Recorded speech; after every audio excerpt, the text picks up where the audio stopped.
Ya, assalamualaikum warahmatullahi wabarakatuh. Selamat malam semua rekan-rekan pendidik dimanapun Anda berada. Pada kesempatan ini saya akan mencoba untuk menjelaskan beberapa hal terkait dengan banyak pertanyaan yang populer terkait akses terhadap rapor pendidikan.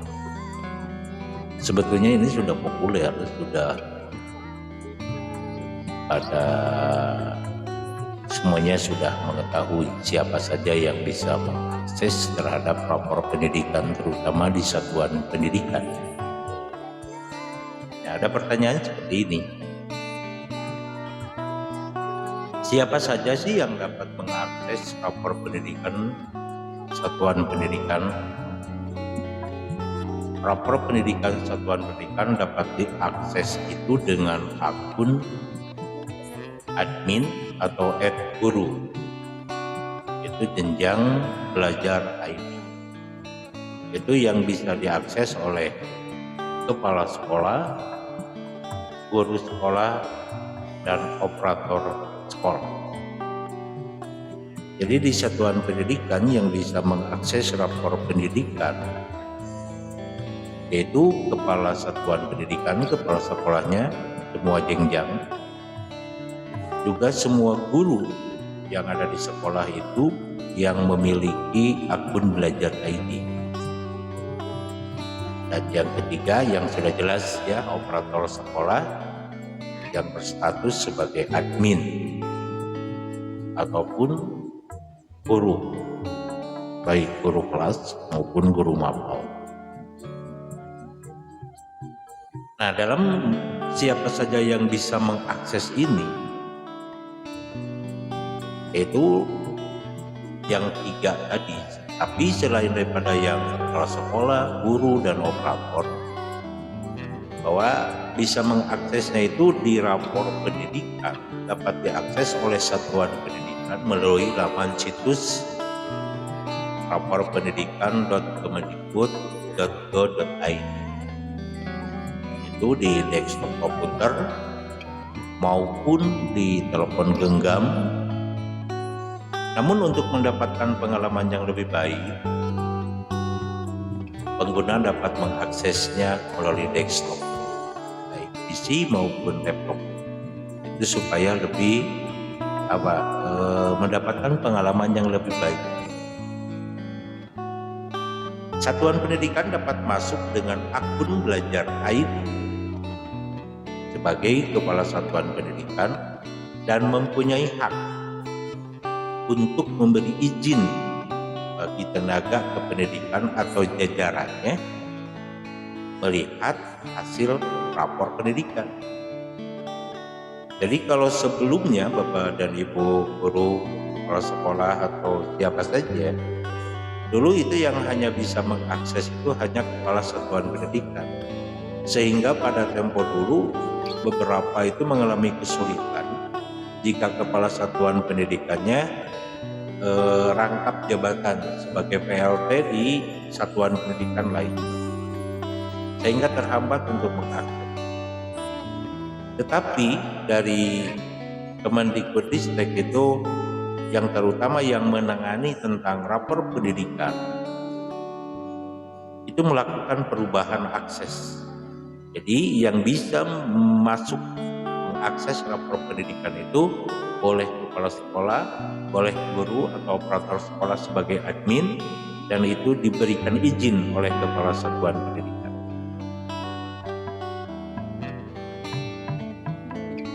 Rapor pendidikan satuan pendidikan diakses oleh pengguna sebagai berikut, ya, yaitu satuan pendidikan seperti kepala satuan pendidikan, operator satuan pendidikan, dan guru.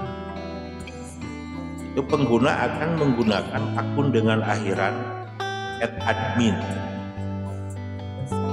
Lalu ada jenjangnya, ada instansinya, lalu belajar ID. Contoh misalnya admin SD belajar ID atau guru sd.belajar.id, seperti itu. Nah, untuk permintaan akses, Anda perlu melengkapi dokumen seperti SK dan screenshot dan data dari dapur. Misalnya kalau mau mengusulkan seorang admin, diusulkan oleh satuan pendidikan melalui pusat bantuan, yaitu menyertakan SK-nya sebagai operator sekolah dan juga screenshotnya dari Dapodik bahwa beliau terdaftar di Dapodik sebagai guru atau tenaga pendidikan. Selain daftar di atas tadi ya yang saya sebutkan, kepala sekolah, guru atau operator sekolah, jika ada pihak lain yang memiliki sebuah kepentingan untuk melihat gambar atau rapor pendidikan satuan pendidikan, seperti misalnya nih, Dinas Pendidikan sebagai fasilitator untuk program sekolah penggerak. Jadi dari Dinas Pendidikan sebagai fasilitator untuk program sekolah penggerak. Juga sebagai pendidikan profesi guru atau PPG dan program guru penggerak. Jadi jika sebagai fasilitator dari Dinas Pendidikan siapapun itu, maka bisa mengakses lapor pendidikan. Lalu ada yang kedua, selain daripada itu ada peserta program prioritas. Ya. Ada peserta program prioritas dari Kemendikbudristek, misalnya sebagai trainer atau pelatih atau narasumber yang ditunjuk oleh Kemendikbudristek sebagai peserta program prioritas, itu bisa mengakses juga terhadap lapor pendidikan. Dan yang paling penting adalah bagi badan penyelenggara satuan pendidikan yang diselenggarakan oleh masyarakat seperti yayasan. Yayasan juga bisa mengakses lapor pendidikan satuan pendidikan yang ada di bawah naungannya. Maka badan penyelenggaranya bisa mengakses lapor pendidikan. Nah, bagaimana jika ada yang belum bisa akses? Maka Anda itu dapat melakukan pengajuan akses ke pusat bantuan. Nah, dalam situs lapor pendidikan ada pusat bantuan. Diajukan dengan melengkapi data baik identitas pribadi, legalitasnya seperti SK, bukti fisiknya bahwa dia terdaftar di Dapodiknya, screenshotnya dan segala sesuatu yang dibutuhkan sesuai dengan formulir yang disediakan di pusat bantuan, maka oleh Bapak dan Ibu bisa diajukan melalui yang paling lambat 3 hari kerja, tetapi tidak menutup kemungkinan bisa lebih cepat. Dan pastikan melampirkan dokumen seperti SK atau surat penunjukan, SK guru, SK pendiknya, atau sebagai surat penunjukan dia sebagai admin di sekolah itu. Maka nanti bakal diberikan akun belajar ID-nya yang berstatus sebagai guru atau admin dari satuan pendidikan yang bersangkutan. Jadi itulah Bapak dan Ibu, bahwa jika ada yang bertanya siapa saja sih yang bisa mengakses lapor pendidikan, yang bisa mengakses lapor pendidikan saat ini adalah kepala sekolah, guru, dan operator sekolah. Selain daripada itu ada juga dari dinas, ya, dinas pendidikan yang bertugas sebagai fasilitator dalam program sekolah penggerak, pendidikan profesi guru, dan bahkan sebagai program guru penggerak. Jadi yang berstatus sebagai fasilitator ya dari dinas pendidikan, maka dia bisa mengakses lapor pendidikan tersebut.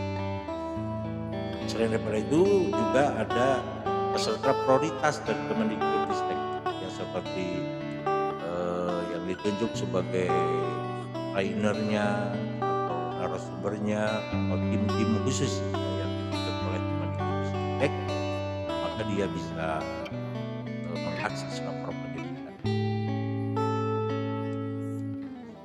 itu Bapak dan Ibu, bahwa rapor pendidikan itu bisa diakses oleh yang utama itu kepala sekolah, guru, dan operator dan pihak lain. Lalu ada pertanyaan seperti ini Bapak. Bagaimana cara kepala satuan pendidikan menunjuk pendidik atau tenaga kependidikan lainnya untuk dapat mengakses ke rapor pendidikan? Itu pertanyaannya. Sebetulnya di atas tadi saya sudah jelaskan. Jadi tidak ada cara atau kriteria khusus Bapak dan Ibu. Kepala satuan pendidikan dapat menunjuk siapa saja yang mereka percaya dan dianggap kompeten, baik itu tenaga pendidik atau petugas administrasi, untuk mengakses rapor pendidikan. Jadi kalau ditanya siapa saja yang boleh mengakses rapor pendidikan, kriterianya seperti apa? Tidak ada kriteria, tidak ada kriteria khusus.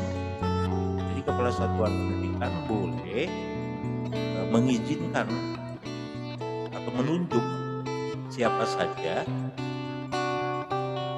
yang mereka percaya gitu loh, yang punya kompeten atau punya kompetensi dalam bidang yang ditekuninya, misalnya jadi admin sekolah untuk menangani rapor pendidikan mengakses.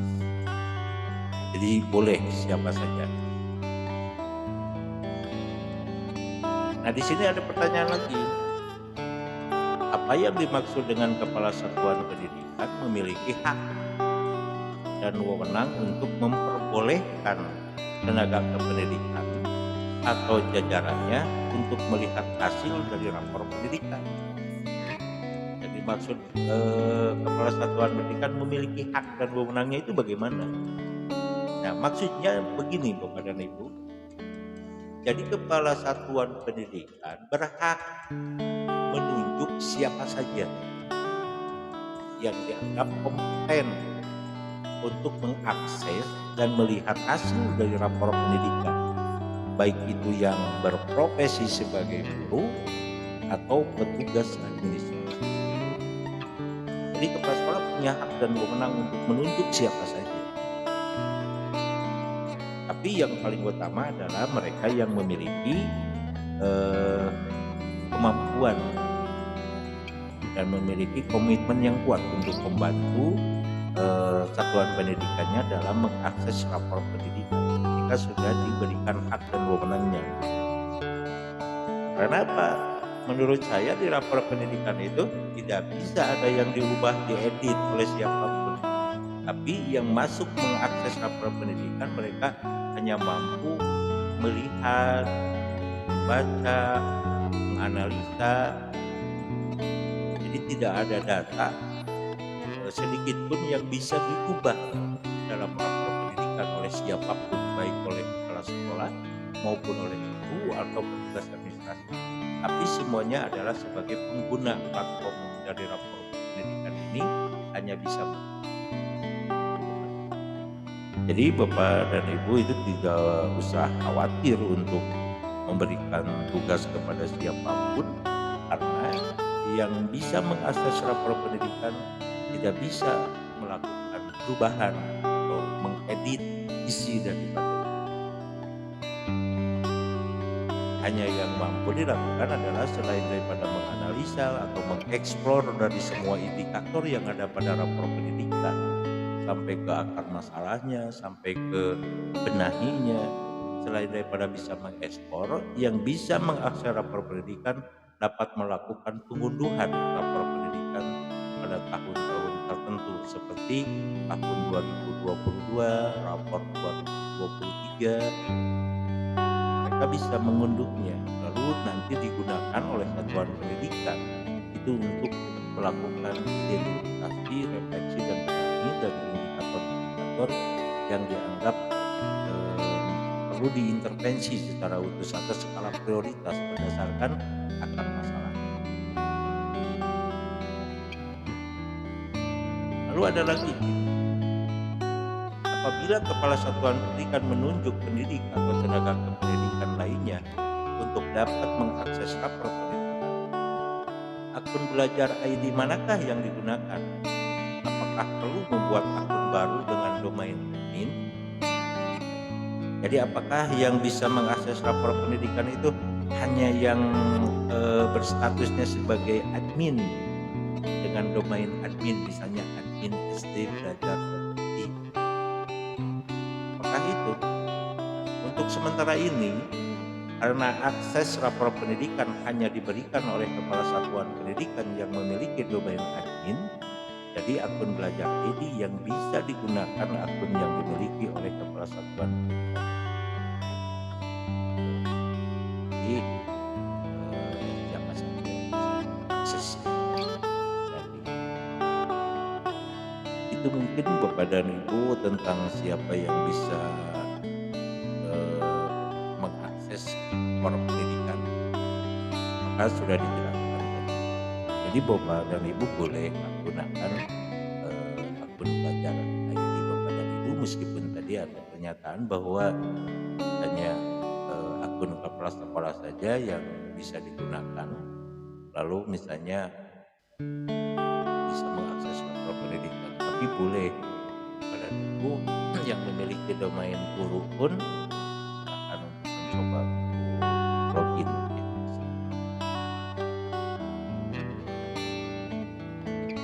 Lalu ada yang bertanya juga selain pada mengakses itu, yaitu apa sih dasar hukumnya tentang rapor pendidikan ini, sehingga rapor pendidikan itu dijadikan basis data oleh satuan pendidikan dalam melakukan perencanaan, sehingga dengan populernya dengan istilah PBD, itu perencanaan berbasis dasar hukum profil dan rapor pendidikan itu diatur dalam peraturan pemerintah nomor 57 tahun 2021 dan Permendikbudristek nomor 9 tahun 2022. Nah, pada pasal 28 di PP nomor 57 tahun 2021 itu dinyatakan bahwa perencanaan kegiatan pendidikan itu bertujuan untuk peningkatan kualitas proses dan hasil belajar secara berkelanjutan berdasarkan evaluasi diri satuan pendidikan. Jadi di pasal 28 dinyatakan bahwa perencanaan kegiatan pendidikan itu bertujuan untuk peningkatan kualitas proses dan hasil belajar secara berkelanjutan, secara terus-menerus berdasarkan evaluasi diri satuan pendidikan, EDS lah kalau dulu, evaluasi diri satuan pendidikan. Jadi tujuan perencanaan kependidikan yang didasarkan lalu kepada rapor pendidikan berdasarkan PP nomor 57 tahun 2021. Lalu perencanaan kegiatan kependidikan dituangkan dalam rencana kerja jangka pendek dan rencana kerja jangka menengah. Jadi si perencanaan pendidikan itu bisa dituangkan melalui RKJM yang terkenal di sekolah itu, rencana kerja jangka menengah dan rencana kerja jangka pendek itu biasanya di satuan pendidikan itu dengan istilah RKT, rencana kerja tahunan. Ya. Jadi perencanaan kependidikan ini ada dasar hukumnya. Yang pertama adalah untuk peningkatan kualitas proses dan hasil belajar, sehingga dari hasil identifikasi, refleksi dan benahi dari rapor pendidikan, yaitu melalui indikatornya ada dimensi A, A1, A2, A3, D1, D4, D8, itu ada kemampuan literasi, kemampuan numerasi, lalu karakter, ada kualitas pembelajaran, ada iklim keamanan sekolah, dan juga ada kebinekaan. Nah, dari yang 6 indikator itu diidentifikasi oleh satuan pendidikan. Indikator mana nih yang perlu ditingkatkan, yang perlu diintervensi? Biasanya satuan pendidikan itu ada beberapa cara untuk menentukan indikator mana yang harus diintervensi. Biasanya misalnya melihat dari warna dulu misalnya. Kalau warnanya hijau, mungkin prioritasnya ketiga, atau ada yang warna kuning prioritas kedua. Kalau ada warna merah maka prioritas pertama. Kalau ada yang warna merah maka menjadi prioritas utama untuk diintervensi gitu. Misalnya bagaimana kalau tidak ada warna merah, hanya ada kuning dan hijau, maka yang diintervensinya adalah warna kuning terlebih dahulu. Bagaimana jika misalnya semuanya warna kuning, dan lihat dari deltanya mana yang turun, mana yang lebih rendah. Bagaimana jika yang warna merah semua, sama, lihat dulu deltanya dan nilai capaiannya, atau lihat lagi bahwa pencapaiannya yang terendah mana. Lalu kalau hijau semua, indikator yang 6 itu hijau semua, dari mana sih mana yang perlu diintervensinya? Yang perlu diintervensinya berarti mana deltanya yang turun. Jika tidak ada yang turun, mana nilai capaiannya yang turun. Selain daripada itu, misalnya tidak ada nih yang tidak turun tapi hijau semua, semuanya justru naik. Lalu bagaimana yang perlu diintervensinya? Lihat dari yang 6 indikator itu, mana yang delta turun, yang nilai capaiannya terendah, atau yang ketiganya adalah quintile rankingan, perbandingan nilai nilai nilai capaian baik tingkat kabupaten kota, provinsi, bahkan tingkat nasional. Itu intervalnya kan ada 1 sampai 20, ada 21 sampai 40, 41 sampai 60, 61 sampai 80, 81 sampai 100. Itu intervalnya. Lihat mana nih di kuintil mana posisinya indikator.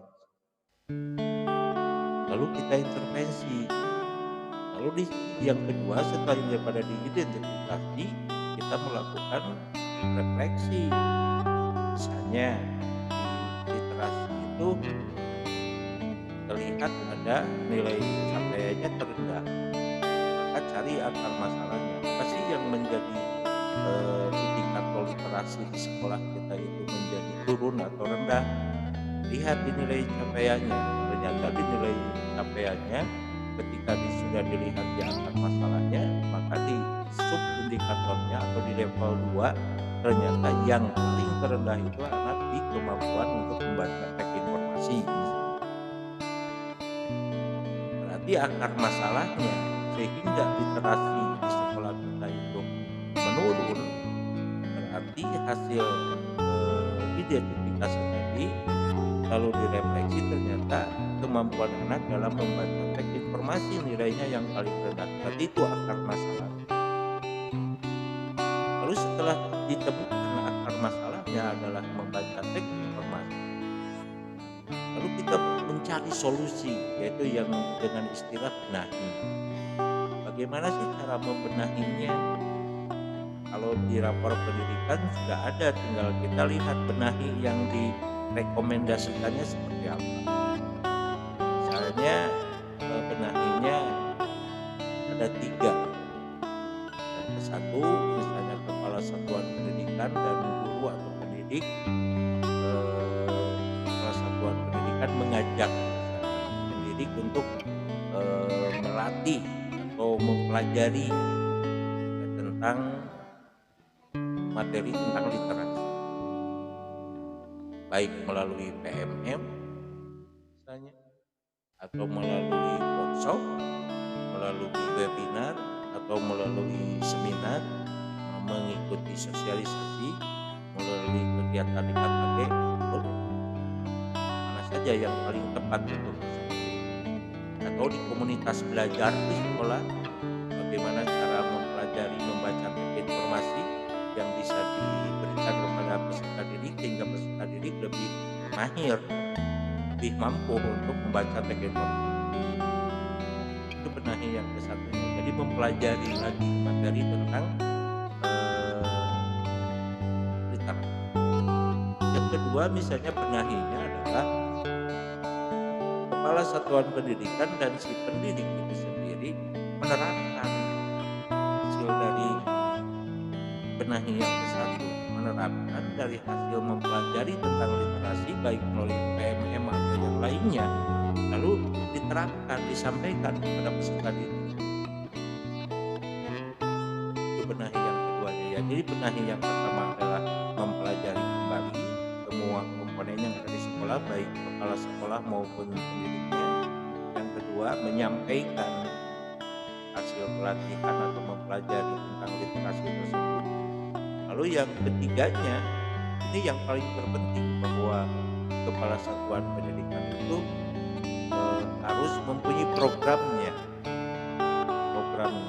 lalu memiliki kebijakannya, dan yang ketiganya adalah memiliki penganggaran. Jadi intinya begini, kepala sekolah ketika ada benahi ke-1, ke-2, itu maka harus memikirkan itu.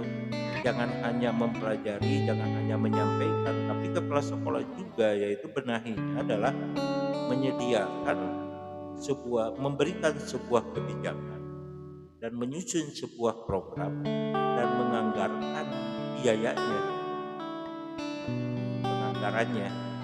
penganggarannya dari program yang disusun. Maka kebijakanlah keluar. Misalnya kata kepala sekolah, yuk kita melakukan workshop untuk mempelajari tentang cara mengajar membaca teks informasi yang tepat bagi peserta didik. Misalnya itu program. Kebijakannya bahwa program workshop ini kita laksanakan seminggu sekali atau sebulan sekali. Maka yang selanjutnya si kepala sekolah selain daripada menyusun program dan memberikan suatu kebijakan, maka menyusun sebuah penganggarannya. Maka anggarannya boleh diambil dari BOSP. Jadi BOSP ini dari biaya operasional satuan pendidikan ini bisa dari reguler atau bos kinerja. Kalau bos reguler, misalkan boleh dianggarkan di peningkatan kompetensi guru dan tenaga kependidikan, misalnya melalui workshop. Kalau bos kinerja, biasanya kalau bos kinerja sekolah berkemajuan baik, ada itu di sana yang dicantumkan untuk melakukan perencanaan basis data, diantaranya seperti itu. Jadi penganggarannya dari bos. Nah, ketika sudah ada anggaran masuk ke bos, jadi di BOSP, maka si kepala sekolah seperti yang dikatakan di pasal 28 di PP 57 tahun 2021, bahwa perencanaan kegiatan pendidikan itu dituangkan dalam rencana jangka pendek dan jangka menengah. Nah, kalau dimasukkan di jangka menengah di RKJM bahwa melakukan kegiatan mempelajari, menyampaikan, dan melakukan kegiatan-kegiatan yang lain, maka dimasukkan, dituangkan kembali pada rencana kerja pendek, yaitu DRK. Ketika sudah jadi RKT, masuk di RKT, maka nantinya dimasukkan kepada rencana kegiatan dan anggaran sekolah atau dengan istilah RKT. Supaya RKS itu bisa diketahui bersama dan sebagai feedback satuan pendidikan terhadap program ini, maka dimasukkan sesuai instruksi dari Kementerian Pendidikan bahwa untuk menyusun perencanaan dari kementerian dikhususkan menggunakan satu aplikasi, yaitu aplikasi rencana kegiatan dan anggaran sekolah, yaitu ARKAS. Nah, itu ketika sudah jadi rencana yang masuk di ARKAS, di aplikasi ARKAS yang setelah RKT, maka proses yang saya jelaskan tadi itu disebutnya perencanaan berbasis. Perencanaannya disusun berbasis dasarnya dari mana? Dari datanya dari mana? Dari hasil IRB terhadap rapor pendidikan yang diperoleh oleh satuan pendidikan. Itu Bapak dan Ibu, mudah-mudahan bisa dipahami di sini bahwa rapor pendidikan itu sangat penting, dan rapor pendidikan itu bukan untuk menghukum siapa yang salah,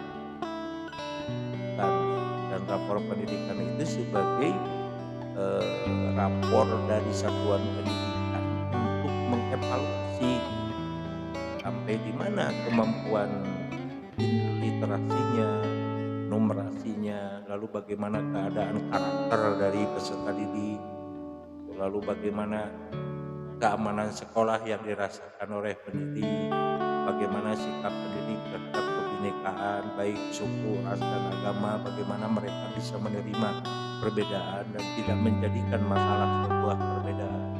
Nah, yang terpenting adalah dengan rapor pendidikan maka bakal menjadi akar masalah yang utama adalah kualitas pembelajaran.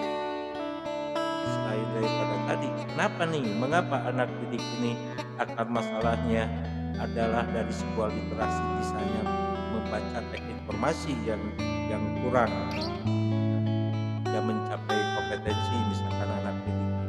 Maka jelas itu adalah kita merujuk pada kualitas pembelajaran. Bagaimana nih kualitas pembelajaran di kelasnya? Nah, si kepala satuan pendidikan dengan melihat rapor pendidikan dengan secara tidak langsung kita itu dapat mengevaluasi kualitas pembelajaran. Maka bakal bisa dilihat di rapor pendidikan salah satunya, mungkin bukan satu-satunya, tapi salah satu dari sekian akar masalah ada di dalamnya adalah kualitas pembelajaran. Dalam kualitas pembelajaran salah satunya misalnya ada bagaimana nih metode pembelajarannya. Kualitas pembelajarannya misalkan menurun atau di bawah kompetensi minimum kualitas pembelajarannya, atau dengan warna bisa warna merah, bisa warna kuning, atau hijau pun bisa menurun deltanya. Maka bisa dilihat dari subindikatornya di level 2-nya di kualitas pembelajaran. Salah satunya misalnya di metode pembelajaran, atau di manajemen kelas, atau di kepemimpinan interaksionalnya. Ketika sudah diketahui akar masalahnya, baik dari akar masalah substansinya seperti tadi literasi tentang membaca informasi akar masalah.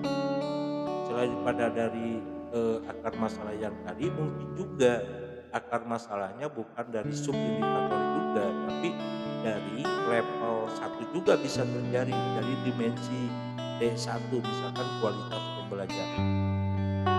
Maka dengan demikian kepala satuan pendidikan atau satuan pendidikan itu sendiri dengan menggunakan rapor pendidikan kita dapat mengetahui kelemahan-kelemahan apa yang terjadi di satuan pendidikan. Tapi bukan satu-satunya rapor pendidikan sebagai masih banyak yang lain, bisa menggunakan analisis metode yang lain. Tetapi yang paling termudah saat ini adalah kita gunakan rapor pendidikan. Mengapa saya menganjurkan rapor pendidikan? Karena sudah ada dua hal yang bisa kita lakukan untuk menyusun sebuah perencanaan yang berbasis data. Bisa melalui proses ekspor dari rapor pendidikan, setiap indikator dilihat deltanya, dilihat capaiannya, dilihat ratingnya, dilihat akar masalahnya, dilihat benahinya, terus di bagaimana cara membenahinya sampai ke modul-modul yang ada PMM untuk membenahi masalah itu. Lalu kepala sekolah dan pendidik bisa mempelajari modul-modul yang direkomendasikan berdasarkan hasil ekspor kita di platform rapor pendidikan. Bagi sekolah yang kesulitan untuk melakukan ekspor, misalnya ada kendala di jaringan internet atau apapun, itu bisa menggunakan metode yang kedua, yaitu mengunduh rapor-rapor pendidikannya, mengunduh laporan rapor. Nah, di hasil unduhan itu sudah sangat mendetail sekali, karena di sheet pertama itu ada panduan penggunaan itu. Yang kedua ada laporan-rapor pendidikan mulai dari indikator yang pertama sampai indikator yang keenam, yaitu literasi, numerasi, karakter, ada kualitas pembelajarannya, ada kebinekaannya, ada keamanannya. Di sana sudah dicantumkan nilai capaiannya, dicantumkan level pencapaiannya, bahkan nilai capaiannya, bahkan di sana dicantumkan perolehan tahun lalu, perolehan tahun sekarang, sehingga bisa dibandingkan perolehan tahun lalu dengan perolehan tahun sekarang. Maka bakal melihat naik turunnya sebuah deltanya, atau naik atau turun dari sana. Maka maka di hasil unduhan itu sudah kita bisa melihat secara bentuk rankingnya atau kuintilnya atau interval nilai perolehan sekolah kita itu bisa terlihat interval di 120 atau di 2140 atau 4160, 6180 atau 81 sampai 100. Kita bisa lihat selain daripada laporan-lapor pendidikan yang ada di hasil unduhan, yang ketiganya adalah ada di sana yang sudah membantu kita itu rekomendasi keseluruhan. Ada rekomendasi keseluruhan. Jadi dari mulai indikator yang ke-1 sampai indikator yang ke-6 sampai subindikatornya di level 2-nya itu sudah ada rekomendasi. Tentu kita itu melihat, memilah dan memilih semuanya.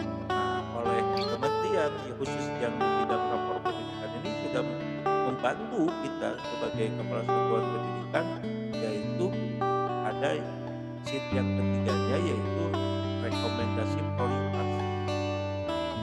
Dengan rekomendasi prioritas itu kita bisa melihat secara spesifik apa sih yang direkomendasikan, terus mana yang lebih prioritas kita intervensinya.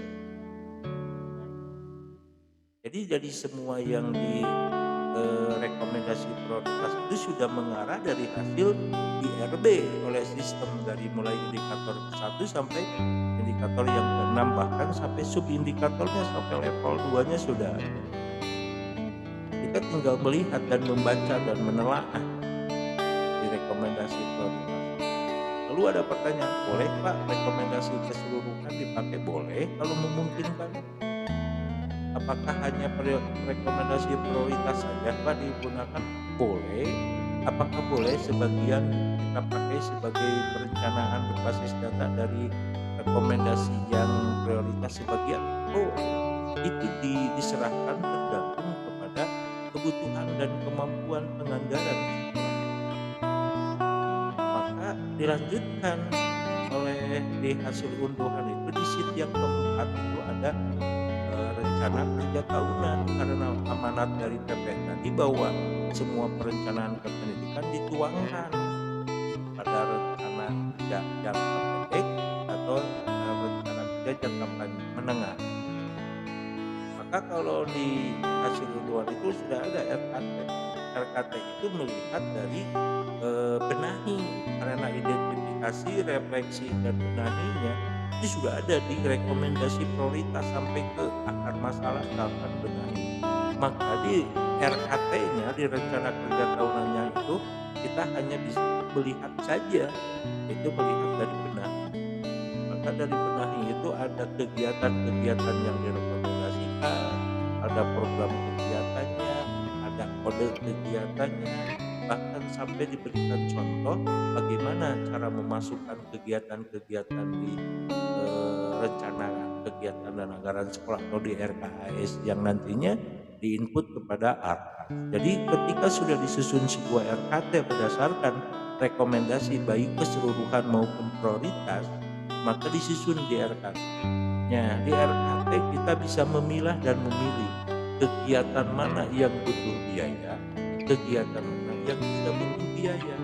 Tetapi di RKT baik yang butuh biaya maupun yang tidak butuh biaya tetap masuk ke dalam RKT. Jadi masuk di rencana kerja tahunan baik kegiatan yang butuh biaya maupun yang tidak butuh biaya. Nah, ketika sudah dipilah maka jadilah RKT, misalkan rencana kerja tahunan tahun 2024. Maka ketika sudah ada RKT bakal terlihat mana saja nih kegiatan yang butuh biaya. Maka kegiatan yang sudah ada biaya yang butuh biaya, maka dengan sendirinya oleh kita dimasukkan kepada rencana kegiatan dan anggaran sekolah (RK) atau rencana kerja dan anggaran. Maka nantinya masuk di atas. Maka ketika sudah sebuah perencanaan yang menjadi sebuah rencana dan masuk kepada aplikasi, yaitu aplikasi rencana kegiatan dan anggaran sekolah atau ARKAS, maka itu disebutnya proses perencanaan berbasis. Jadi ada proses perencanaan berbasis data. Seperti itu yang saya jelaskan dan uraikan tadi secara ringkas. Tapi untuk lebih jelasnya Bapak dan Ibu bisa mengekspor kembali rapor pendidikan Bapak dan Ibu setelah diekspor semuanya, maka boleh Bapak dan Ibu melakukan untuk mengunduh dari hasil ekspor tadi diunduh oleh kita sendiri. Itulah Bapak dan Ibu, mengapa kita sebagai kepala satuan pendidikan, mari kita sama-sama belajar ya membuat sebuah perencanaan yang berbasis data, bukan sebuah perencanaan karena mimpi atau karena opini, karena berdasarkan asumsi. Karena kalau perencanaan berdasarkan opini, asumsi dan sebagainya itu belum bisa kita buat dan tidak bisa kita pertanggungjawabkan mungkin. Tetapi kalau sebuah perencanaan berbasis data, karena kita susun sebuah perencanaan berdasarkan data yang ada dan yang kita butuhkan oleh sekolah berdasarkan hasil kita proses IRB, identifikasi, refleksi dan benahi dari sebuah rapor pendidikan, maka dengan sendirinya kita bisa menyusun sebuah perencanaan yang berbasis data. Untuk itu saya terima kasih dan mudah-mudahan ini bermanfaat. Terima kasih saya ucapkan, selamat untuk bekerja dan semoga apa yang saya sampaikan ini bisa bermanfaat. Adapun ada kesalahan, kekurangan yang saya sampaikan, mohon maaf yang sebesar-besarnya. Sekian, terima kasih. Wassalamualaikum warahmatullahi wabarakatuh.